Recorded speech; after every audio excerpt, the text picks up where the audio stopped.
베드로후서 신약성경 383면입니다. 베드로후서 1장 1절에서 11절, 신약성경 383면입니다. 베드로후서 1장 1절부터 11절, 우리 같이 한 목소리 읽겠습니다. 시작. 예수 그리스도의 종과 사도인 시몬 베드로는 주의 하나님과 구주 예수 그리스도의 의를 힘입어 동일하게 보배로운 믿음을 우리와 같이 받은 자들에게 편지하노니, 하나님과 우리 주 예수를 알므로 은혜와 평강이 너희에게 더욱 많을지어다. 그의 신기한 능력으로 생명과 경건에 속한 모든 것을 우리에게 주셨으니, 이는 자기의 영광과 더불어서 우리를 부르신 자를 알므로 말미암음이라.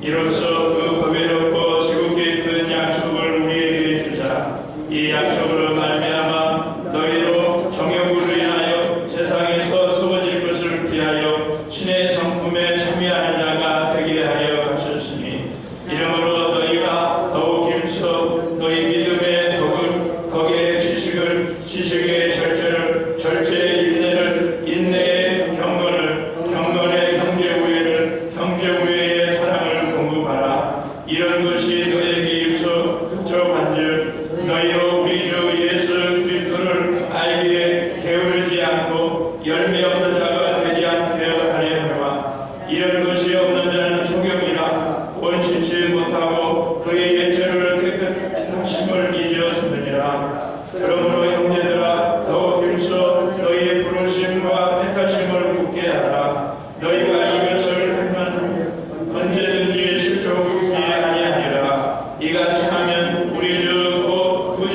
예수 그리스도의 영원한 나라에 들어감을 넉넉히 너희에게 주시리라. 아멘. 우리 옆 사람과 인사합시다. 잘 오셨습니다. 은혜 많이 받으세요. 요즘 뉴스를 보면은 지구촌 곳곳에 크고 작은 일들이 많이 벌어지고 있어요. 지난주에도 뉴욕에서 아주 끔찍한 사건이 벌어졌죠. 한국의 50대 남자가 빚이 10만 불, 한국 돈으로 1억 표적하고 아내를 흉기로 찔러 살해하고 10대 아들을 또 흉기로 찔러 살해하고 자기가 사는 아파트를 불지르고 자살한 사건을 뉴스를 통해서 봤을 것입니다. 참으로 안타깝죠. 물론 얼마나 괴로우면은 그렇게 했겠습니까마는, 그러나 또 한편으로 생각하면 그 방법밖에 없었을까? 찾아보면은 방법이 있을 텐데 왜 그랬을까? 이게 예수님을 믿지 않는 자들은 어떤 어려움이 당하면은 자주하고 낙심하고 극단적인 방법을 택해. 그러나 예수님을 믿는 자는 어떤 어려움이 있어도 낙심하지 않아. 왜냐하면 기도하면 우리 하나님 아버지가 도와주시고 우리 앞길을 열어주시고 문제를 해결해 주시기 때문에 우리는 어려움이 있으면 기도하면 되니까. 우리 예수님께서 십자가에 죽으시고 부활하심으로 우리의 죄를 다 용서해 주시고, 그 말은 하나님이 우리 아버지가 되셔서 우리 삶을 돌봐주시고 도와주시고 책임져 주세요. 이것을 믿는 자는 어떤 어려움이 있어도 낙심하지 않고 늘 승리합니다. 그러면 하나님께서 왜 우리에게 때로 고난을 주시느냐? 그건 다른 것이 아니라 우리로 하여금 예수님 닮아가기 위해서, 우리가 하나님을 닮아가도록 하기 위해서 때로는 고난을 주셔요.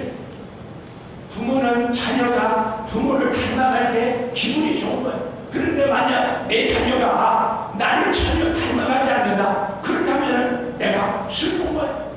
부모는 자녀가 부모를 닮아가기를 원하듯이 이제 믿음으로 하나님 우리 아버지가 되기 때문에 우리가 하나님을 닮아가기를 원하죠. 우리가 하나님을 본받기를. 로마서 8장 29절에 우리 주님 말씀하십니다. 하나님이 미리 아신 자들로 또한 그 아들의 형상을 본받게 하기 위해서 미리 정하셨으니, 이는 그로 많은 형제 중에서 맏아들이 되게 하려 하십니다.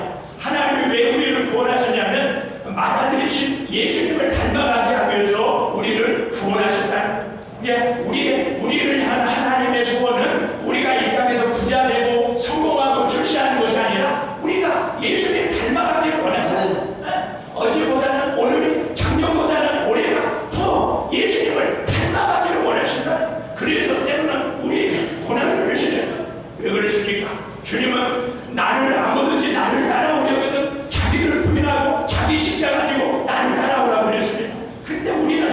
너무 육이 강해서 나를 부인하지 않아요. 나를 부인하고 내 십자가 가지고 주님 따라가야 되는데 나를 부인하지 않아요. 그렇기 때문에 하나님께서 우리에게 고난을 주셔요. 사람이 고난당하면 겸손하게 됩니다. 그리고 하나님을 찾아. 그리고 내가 누구인가를 생각하고 인생에 뭔가 생각하고 내 자신의 한계를 깨닫고 겸손히 낮아지고 그리고 하나님을 찾습니다. 기도합니다. 하나님을 가까이 합니다. 그때 하나님께서 만나주시는 거예요. 그리고 하나님을 만날 때 거룩하게 되고 예수님 닮아가게 되고 하나님 앞에 쓰임받는 거예요. 그래서 고난이 축복이에요. 우리 인간은 고난받기를 싫어하지만 하나님은 고난을 통해서 우리를 소중한 하나님의 사람으로 만들어 가십니다. 그래서 고난이 축복인 거예요. 그래서 믿음이 자라면 웬만한 문제는 다 해결되는 거야. 중국의 신학자 워츠만이가 젊었을 때 꿈을 꿨어요. 양쯔강을 배를 타고 노를 저 건너가는데 이 강 밑바닥에 암초들 바위가 많은 거야. 하나님 앞에 기도해. 하나님 저 바위 좀 제거해 주세요. 네, 하나님이 말씀하셨어요. 야, 내가 바위를 제거해 줄까? 아니면 강물의 수위를 높여줄까? 하나님은 전능하신 분이니까 강물의 수위를 올려주세요. 그래서 강물이 불어나니까 바닥에 바위가 있어도 무사히 건너갔다니. 그래서 워츠만이가 이걸 깨달았어요. 그렇구나. 하나님의 은혜가 나에게 임하고 믿음이 자라면 문제가 있어도 문제가 되지 않는구나. 그거를 깨닫습니다. 그렇습니다. 우리 앞에 장애물이 있고 고난이 있어요. 그러나 믿음이 자라고 은혜가 임하면 문제가 되지 않는 거예요. 그래서 하나님께서 우리에게 고난을 주시는 거예요. 욥을 보세요. 욥은 죄가 없는데도 고난이 있어요. 하루아침에 열아들이 다 죽고 그 많은 재산 하루아침에 다 날려버렸어요. 자기 엉금에서 악창이 나고 자기 부인도 도망가 버렸어요. 왜 하나님께서 욥에게 고난을 주셨습니까? 욥이 고난당하기 전에는 하나님을 머리로만 알았어요. 그러나 고난을 통해서 직접 하나님을 체험했어요. 그리고 자기를 정죄하고 비난하는 친구들도 다 용서하고 사랑하게 됐어요. 하나님 왜 우리에게 고난을 주십니까? 하나님을 체험하라. 하나님을 직접 만나라고. 그리고 모든 사람을 사랑할 수 있는 넓은 마음을 가지라고 그러시는 거예요. 그래서 하나님께서 우리에게 고난을 주십니다. 다시 말하면 우리가 오로지 예수님만 의지하고 주님께만 뿌리 내리도록 하기 위함입니다. 골로새서 2장 6절. 그러므로 너희가 그리스도 예수를 주로 받았으니 그 안에서 행하되 그 안에 뿌리를 박으며 채움을 입어 교훈을 받은 대로 믿음에 굳게 서서 감사함을 넘치게 하라.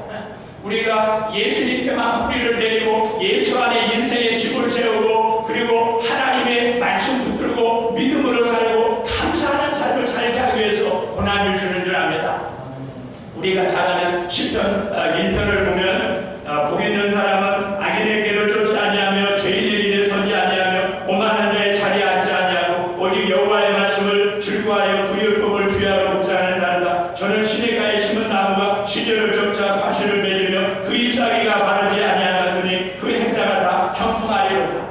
근데 이 말씀을 이해하려면요 이스라엘의 기후를 알아요. 이스라엘은 건기와 우기가 있어요. 우리 미국하고 비슷해요. 우기 때에는 3개월 동안 비가 오지만은 건기 때는 9개월 동안 비가 전혀 안 와요. 우기 때는 시냇가에 물이 흐르지만 건기 때는 전혀 시냇가에 물이 흐르지 않아요. 그러면 시냇가에 심은 나무가 9개월 동안 살아남기 위해서 어떻게 해야 됩니까? 뿌리를 깊이 내려요. 그래서 땅속에 수분을 빨아들여야 9개월 동안을 참고 견딜 수가 있습니다. 우리 인생도 마찬가지입니다. 우리가 어떻게 하면 인생의 고난을 잘 극복할 수 있습니까? 그것은 다름 아니라 예수님께 뿌리 내리고 말씀에 뿌리 내릴 때 우리가 인생을 잘 견디는 거예요. 장애물들을 잘 이길 줄로 믿습니다. 이스라엘 백성들을 한번 생각해 보세요. 하나님의 은혜로 애굽에서 구원받았어요. 홍해를 건넜어요. 그런데 왜 하나님께서 곧장 가나안 땅으로 인도하지 않고 그 광야로 인도해서 훈련했습니까? 홍해에서 가나안까지 빠르면 10일이면 갈 수 있는데 그들은 40년 동안 광야에서 방황했어요. 왜 그렇습니까? 이스라엘 백성들은 애굽에서 구원받았지만 아직도 그 마음속에 애국적인 요소, 불신앙적인 요소, 세상적인 요소가 있기 때문에 그것을 제거하기 위해서 그런 거예요. 그래서 이스라엘 백성들은 몸은 구원받았지만 조그만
같이 읽겠습니다. 시작. 그의 신기한 능력으로 생명과 경건에 속한 모든 것을 우리에게 주셨으니 이는 자기의 영광과 덕으로서 우리를 부르신 자를 알므로 말미암습니다. 오늘 하나님이 우리에게 말씀하십니다. 생명과 경건에 속한 것을 이미 다 줬다는 거예요. 생명, 우리가 이 땅에서 사는데 필요한 거 하나님이 이미 다 주신 줄로 믿습니다. 예수님이 가르쳐주신 주기도문 보세요. 오늘날 우리에게 일용할 양식을 주옵시고 우리에게 필요한 거 하나님께 구하면 하나님이 다 주십니다. 먹을 거, 마실 거, 입을 거 하나님이 다 주십니다. 또 우리가 경건에 속한 거 다 주셨어요. 우리가 신앙생활하는데 필요한 거 다 주셨어요. 우리에게 믿음 주시고 능력 주시고 건강 주시고 지혜 주셔요. 오늘 이 자리에 나와 예배 드리는 거 하나님께서 우리에게 믿음 주시고 건강 주셨으니까 이 자리에 나온 거예요. 우리가 하나님을 섬기는 데 필요한 거 다 주셨습니다. 에베소서 1장 3절에도 아버지께서 그리스도 안에서 하늘에 속한 모든 신령한 복으로 우리에게 복 주셨다. 고린도전서 4장 7절 너에게 있는 것 중에서 하나님으로부터 받지 않은 것이 무엇이냐? 네가 받았은즉 어찌하여 받지 않은 것처럼 자랑하느냐? 로마서 8장 32절 자기 아들을 아끼지 아니하시고 우리 모든 사람을 위하여 내어주시니까 어찌 그 아들과 함께 모든 것을 우리에게 은사로 주지 아니하시게? 하나님께서 예수님과 함께 이미 다 줬다는 거예요. 없는 거 있으면 예수님을 구하면 하나님이 다 주십니다. 다 주십니다. 그러므로 우리는 이미 다 받은 줄로 믿습니다. 또 오늘 4절 보면은 우리로 하여금 세상에서 썩어질 것을 피하여 하나님의 성품에 참여하게 하기 위해서 권한을 주셨다니. 우리 4절 같이 읽겠습니다. 4절 시작. 이로써 그 보배롭고 지극히 큰 약속을 우리에게 주사 이 약속으로 말미암아 너희도 정욕을 인하여 세상에서 썩어질 것을 피하여 신의 성품에 참여하는 자가 되게 하려 하셨으니. 아멘. 하나님이 우리에게 이미 보배롭고 지극히 큰 약속을 다 주셨습니다. 우리가 믿음으로 전능하신 하나님이 우리 아버지, 우리는 하나님 자녀가 됐어요. 오늘 방금 전에도 우리가 찬양했잖아요. 전능하신 나의 주 하나님은 능치 못할 일이 전혀 없네. 불가능한 일을 행하시고 죽은 자를 일으키시고 그 하나님은 우리 아버지시죠. 그 하나님을 아버지로 모신 자는 다 이미 받았습니다. 그 하나님이 우리가 천국할 때까지 우리를 돌봐주시는 거예요. 이 약속을 붙들 때 세상에서 썩어진 것을 다 피할 수가 있어요. 근데 이 약속을 붙들지 않는 사람은 세상에 썩어질 것을 붙잡습니다. 왜 그렇습니까? 세상 복 없으면 죽는 줄 알아요. 그러나 이 약속 붙드는 사람, 내가 예수님을 믿음으로 하나님의 내 아버지, 나는 하나님 자녀 되었다. 하나님이 내 인생을 책임져 주신다. 이거를 믿는 자는 세상에 썩어질 것을 피할 수가 있는. 다시 바꿔 말해서 우리가 어떻게 하면 세상에 썩어질 것을 피할 수 있습니까? 약속의 말씀을 붙드는 거예요. 말씀 붙들 때 어떤 정욕도 유혹도 다 이길 수가 있는 거예요. 이 세상에서 가장 확실한 것은 하나님의 말씀밖에 없습니다. 우리가 늘 말씀 붙들 때 죄를 이길 수 있고 마귀와 싸워 이길 수 있고 세상을 이길 수가 있는 거예요. 말씀밖에 없습니다. 약속의 말씀 붙들 때 우리가 세상을 이길 수가 있는. 우리가 세상을 살다 보면 때로는 쓰러지고 넘어질 수 있어요. 때로는 한눈팔 수 있어요. 때로는 우리가 세상의 그 문제 때문에 염려할 수 있어요. 그러나 얼른 우리가 말씀으로 돌아와서 말씀을 붙잡아요. 예수님을 붙잡아야 돼. 그런데 그렇지 않고 세상 것을 바라보고 한눈팔면 시험 드는 거예요. 실족하는 거예요.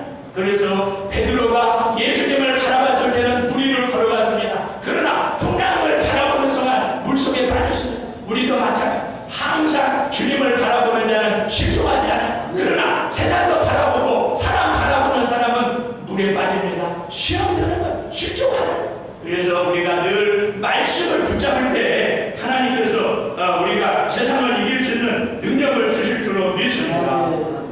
또 우리는 믿음의 7층집을 지어야 될 줄로 믿습니다. 우리 5절부터 7절까지 우리 같이 읽겠습니다. 시작. 이러므로 너희가 더욱 힘써 너희 믿음의 덕의 지식의 절제를, 절제의 인내를, 인내의 경건을, 경건의 형제 우애를, 형제 우애의 사랑을 공급하라.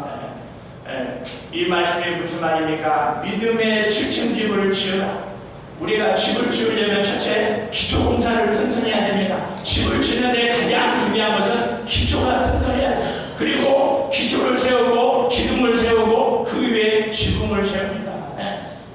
그런데 믿음의 7층 집을 짓기 전에 하나님이 말씀하시기는 이러므로 너희가 더욱 힘쓰라. 더욱 힘쓰라. 무슨 말입니까? 우리가 믿음이 살아가고 우리가 예수님 닮아가기 위해서 힘을 써야 된다는 거예요.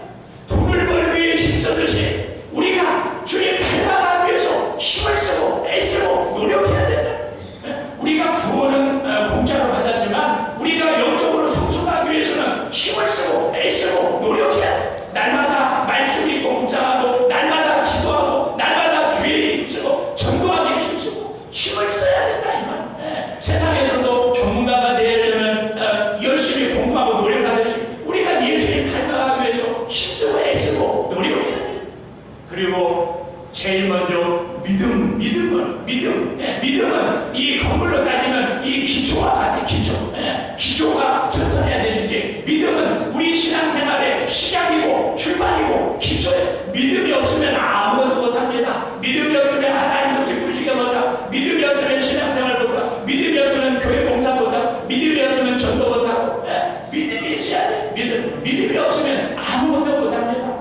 그래서 무엇보다 우리가 믿음이 자라도록 우리가 힘써야 될 줄로 믿습니다. 그 다음에 믿음 위에다가 덕을 세우라. 기초 공사를 끝냈으면 기둥을 세우듯이 그 다음에 덕을 세우라. 덕이야말은 원어에 보면은 덕이 뭐냐? 하나님이 본래 만드신 목적대로 사는 거, 그것이 덕이에요. 하나님이 우리를 하나님의 형상대로 만들었습니다. 하나님의 형상이 뭐예요? 하나님 닮았다. 도장 찍었다. 하나님 닮았다. 쉽게 말해서 우리는 하나님을 닮았습니다. 그러므로 우리가 늘 무엇을 하든지 하나님의 형상을 반사해야 돼. 하나님의 영광을 반사해야 돼. 하나님, 내 속에 있는 가치를 하나님께 드려야 돼. 그래서 고린도전서 10장 31절 먹든지 마시든지 무엇을 하든지 하나님의 영광을 해야. 무엇을 하든지 하나님께 영광 돌리는 거, 이게 바로 덕이에요. 하나님의 나를 만드신 목적이 뭡니까? 나를 통해서 영광 받기 위해서 하나님의 나를 만드셨어요. 무엇을 하든지 하나님께 영광 돌리는 거. 그 다음에 믿음의 덕의 지식을 쌓아. 쉽게 말해서 하나님의 말씀이 내 지식이 돼. 내 것이 돼야 돼. 말씀을 머리로만 아는 것이 아니라 말씀이 체계화돼. 말씀이 내 것이 되어야 돼. 보세요. 바울이 담에색 동산상에서 예수님, 부활하신 예수님을 만난 다음에 곧바로 전도하러 가지 않았어요. 아라비아 사막에 가서 3년 동안 훈련 받았습니다. 왜 그랬습니까? 아니, 예수님 만나고 성령 받았으면 전도하러 나갈 것이지 왜 아라비아 사막에 가서 3년 동안 훈련 받았어요? 그렇지 않습니다. 성령 받아서도 훈련을 받아야, 영적 훈련 받아야 돼. 쉽게 말해서 사도 바울은 요즘 말로 하면은 신학교에 들어가서 자기 혼자 3년 동안 공부하고 훈련 받은 거예요. 부활하신 예수님과 구약과 어떤 연관이 있는가? 그리고 기도하면서 영광 끝에 결론 내린 결론이 뭐냐? 나를 위해 십자가에 죽으시고 부활하신 예수님만이 나의 구주다. 하나님의 아들이시다. 그리고 탄대안에 나가서 복음을 전하지 않았습니까? 그렇습니다. 성령 받았어도 훈련 받아야 돼. 훈련 받지 않고는 그냥 나가면 실패합니다. 실족하고 넘어집니다. 그래서 우리에게도 그런 것이 필요해요. 이것을 신학화한다. 지식화한다. 내가 배운 것이 내 것이 돼야 돼. 체계화되고 지식이 돼야 된다 이 말. 머리로만 아는 건 믿음이 아니에요. 정말 그 말씀대로 내가 사는 것이 믿음인 줄로 믿습니다. 그 다음에 절제하라. 절제. 우리가 할 수 있다고 다 하는 게 아니에요. 우리가 가졌다고 다 하는 게 아니에요. 절제할 줄 알아요. 절제할 줄. 그래서 사도 바울은 고린도전서 9장 19절에 말씀합니다. 나는 자유하였으나 다른 사람을 위해서, 영혼을 구원하기 위해서 내가 스스로 종이 되었다. 나는 모든 걸 할 수 있지만 주님과 복음을 위해서 나는 종이 되었다. 그렇습니다. 내가 모든 걸 할 수 있지만 주님과 복음을 위해서 내가 종이 되고 절제할 수 있어야 돼. 내가 말할 수 있다고 다 말하는 게 아니야. 가졌다고 다 누리는 게 아니라 내가 주님과 복음을 위해서 절제할 때 하나님 하나님께서 역사하십니다. 그래서 성경의 9가지 열매 중에 절제 열매가 있네. 내가 절제하는. 그 다음에 인내를 쌓아. 인내. 신앙생활을 한마디로 말하면 천국 갈 때까지 인내하는 거. 인내. 아무리 힘들고 어려워도 끝까지 참고 인내하는 거. 예. 아무리 능력받았어도 인내하지 못하면 아무 소용이 없습니다. 예. 히브리서 6장 14절에 아브라함은 끝까지 오래 참아서 약속을 받았다. 우리도 약속 받을 때까지, 천국 갈 때까지 아무리 힘들고 어려워도 끝까지 예수 안에 참고 인내하면 그런 사람이 천국에 갈 줄로 믿습니다. 그 다음에 또 인내의 거룩, 경건을 살아라. 경건이 뭡니까? 히브리어로는 카도시, 구별된 삶을 살아라. 예수 믿지 않는 자와 구별된 삶을 살아라. 이 말. 예수 믿으면서도 예수 안 믿는 사람하고 똑같이 살면 안 된다. 이 말. 구별된 삶을 살아라. 마지막으로 형제 우애와 그 다음에 사랑을 쌓아라. 기초공사를 마친 다음에 이 기둥을 세운 다음에 맨 위에 지붕을 덮지요. 마찬가지로 우리가 모든 인류에 사랑으로 덮어라. 사랑으로 덮어. 우리가 무엇을 하든지 그 위에 사랑을 덮어야 돼. 우리가 무슨 말을 하든지 교회 봉사를 하든지 무슨 일을 하든지 그 위에 사랑을 덮어라. 그래서 사랑이 없으면 아무것도 아니다. 고린도전서 13장 믿음, 소망, 사랑 그 중에 제일을 사랑이다. 예수님 십계명의 한마디로 말하면 하나님 사랑과 이웃 사랑. 모든 것이 사랑을 따라. 중요한 것은 8절에 보면은 이런 것이 충만할 때 열매를 맺을 수 있다. 9절에 보면 이런 것이 없는 자는 영적인 소경이다.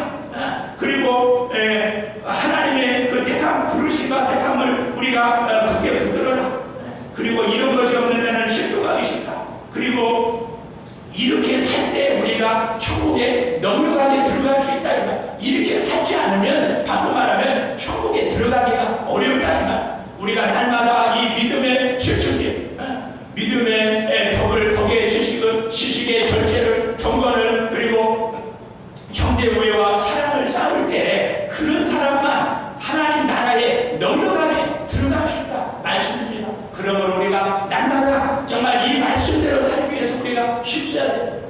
서울에 가면 명륜동이 있습니다. 이 명륜동에 6.25 집안에서 태어나서 양반으로 자라가지고 서울대 법대를 수석으로 졸업하고 이 검사가 된 사람이 있습니다. 이분이 나중에 이제 예수 믿고 소록도에서 만난 예수님이라는 전도형 책자를 썼습니다.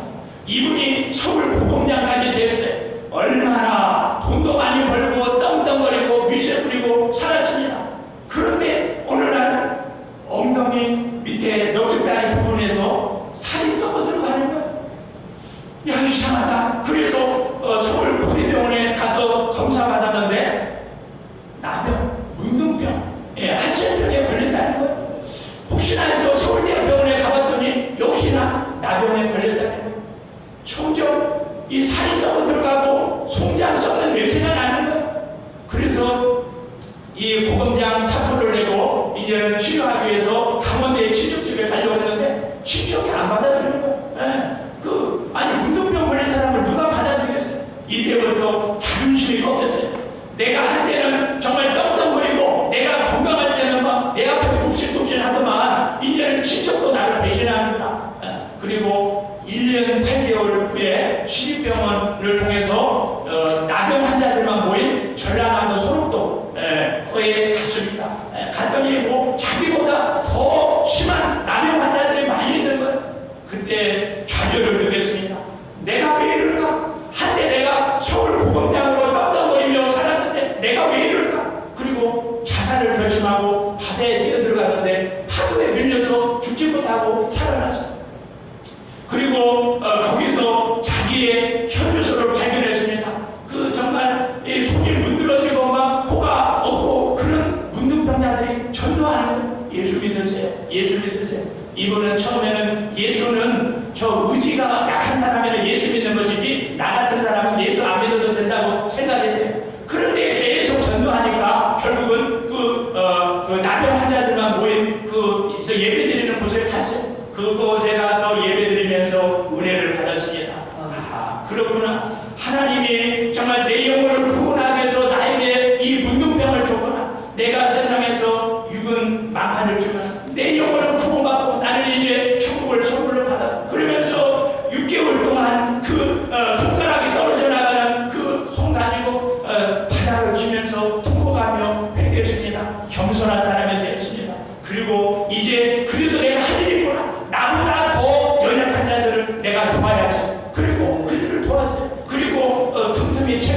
썼는데 그 책이 바로 소록교회만서 만난 예수님. 그래서 그 책을 그 전도용으로 사용했다는 것입니다. 그래서 그분이 이런 고백을 했습니다. 내가 만약에 고등검찰에 앉아서 부하 검사의 보고를 받고 지시하는 일을 하면서 정부 권력의 하수인이 되어서 억울한 사람을 잡아 죽이고 고문하고 가두고 못된 짓만 하다가 지옥에 떨어질 뻔했는데 하나님 너무 감사합니다.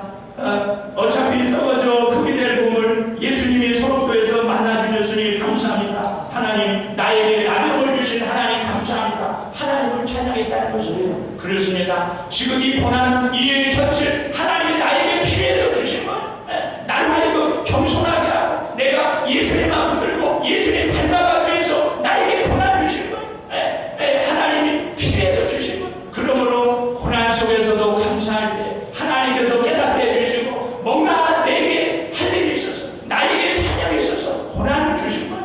그러므로 하나님 왜 우리에게 고난 주셨으니까 우리가 예수님 닮아가게 해서 믿음이 자라가게 해서 그리고 사명 감당하게 하기 위해서 그리고 이제는 예수님만 의지하고 예수님만 붙들고 이제는 주님의 남은 여생 주님의 영광 위에 살도록 하기 위해서 고난을 주신 줄로 믿습니다. 정말 오늘 말씀대로 우리가 이제는 날마다 예수님 닮아가기 위해서 믿음이 자라가기 위해서 힘쓸 때 하나님께서 고난을 정말 축복으로 바꿔주실 줄 믿습니다. 우리 이 시간 말씀을 생각하며 우리 잠시 동성으로 기도합시다. 혹시 정말 하나님 왜 나에게 이런 고난을 주셨습니까? 하나님 너무 힘듭니다. 불평하고 원망하지 않았습니까? 하나님께서 우리에게 필요해서 줬습니다. 하나님께서 우리에게 더 큰 복 주기에 하나님이 우리를 더 크게 쓰시기 위해서 고난을 주셨습니다. 이런 지금 이 고난이